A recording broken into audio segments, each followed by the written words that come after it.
Hello दोस्तों, आज की इस वीडियो में कक्षा 9 के प्रश्न बैंक से प्रश्नों को देखने वाले हैं। पहली पार्ट से हमारे आसपास पदार्थ है।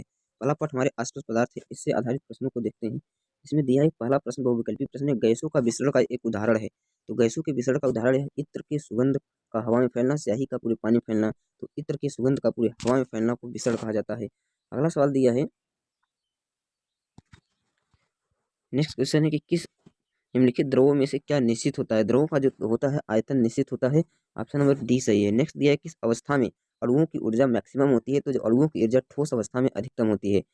पदार्थों की किस अवस्था के अंतराणविक बल प्रबल होते हैं। तो अंतराणविक बल जो कि ठोस में प्रबल होते हैं। ठोस के अणु पास पास होते हैं, अंतराणविक बल बहुत बड़े होते हैं, जबकि द्रव के थोड़े दूर दूर गैसों के सबसे दूर दूर होते हैं, अर्थात सबसे ज्यादा ठोस में होता है। जल का क्वथनांक कितना डिग्री होता है। तो जल का क्वथनांक जो कि 100 डिग्री सेल्सियस होता है। क्वथनांक का मतलब जिस ताप पर पानी क्या होने लगता है, उबलने लगता है। पानी उबलने लगता है उसको कहते हैं जल का क्वथनांक। अगला दिया है कि 300 केल्विन ताप किसके बराबर। तो जो 300 केल्विन ताप है 27 सेंटीग्रेड के बराबर होता है।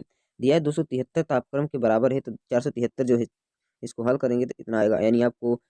अगला दिया है इत्र की गंध दूर तक फैल जाती है, इसका कारण क्या है। तो विसर्ण द्वारा फैल जाती है होगी। तो 0 सेंटीग्रेड पर जो बल की 0 सेंटीग्रेड पर जल की भौतिक अवस्था क्या होती है। तो 0 सेंटीग्रेड पर ठोस यानी बर्फ हो जाता है। नेक्स्ट दिया कि शुष्क शुष्क बर्फ क्या है। शुष्क बर्फ जो होता है कार्बन होता है, बर्फ का सूखा टुकड़ा। ठोस एल्कोहल, ठोस कार्बन डाइऑक्साइड जो होता है शुष्क बर्फ कहा जाता है।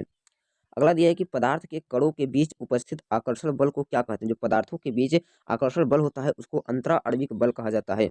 वाष्पीकरण की गुप्त उष्मा क्या है। तो जो वाष्पीकरण की गुप्त उष्मा है, वाष्पीकरण के लिए आवश्यक उष्मा, वाष्पीकरण के लिए प्रयुक्त उष्मा, वाष्पीकरण क्रिया के मुक्त होने वाली उष्मा, क्वथनांक की एक क्रिया में वाष्पित होने वाली आवेशित उष्मा हो जाएगा। अगला दिया है लघुत्तरीय प्रश्न, विसरण का उदाहरण समझाइए, गलनांक तथा क्वथनांक की परिभाषा लिखिए। शुष्क बर्फ किसे कहते हैं, आपको मैंने बता दिया कि जो शुष्क बर्फ होता है शुष्क कार्बन डाइऑक्साइड कहा जाता है। गुप्त उष्मा को समझाइए। पदार्थ के मौलिक गुणों के बीच स्थान क्या होता है। पदार्थ के कणों के बीच रिक्त स्थान के बारे में समझाइए। वाष्पीकरण की शीलता बताना है। वाष्पीकरण की प्रभाविता के नियम कौन कौन कारक हैं। गलनांक और क्वथनांक में अंतर देना है।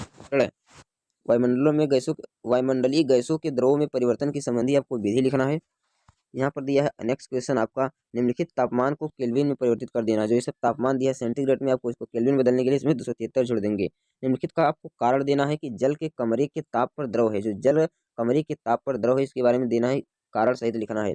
लोहे की अलमारी कमरे के ताप पर ठोस है, इसको लिखना है। हमें इत्र की गंध बहुत दूर बैठे के कारण पहुंच जाती है, को लिखना है। विसरण कारण गैस बर्तन की दीवारों पर दबाव डालती है। इन सबको आपको हल करना है, याद करके जाना है। किसी भी पदार्थ की अवस्था में परिवर्तन के दौरान तापमान क्यों स्थिर रहता है, इसको लिखना है। अगला दिया कि पदार्थ के कणों की विशेषताएं लिखना है और संघनन किसे कहते हैं। दीर्घ उत्तरीय प्रश्न में पदार्थ के कणों के अभिलक्षण गुण लिखना है। ठोस द्रव कैसी की स्पष्ट करना है और वाष्पीकरण का कार्यशीलता लिखना है। अगला प्रश्न देखते हैं। अगला पाठ दूसरे अध्याय से है। ये दूसरा अध्याय हम अगले वीडियो में देखेंगे। ये पहला अध्याय था।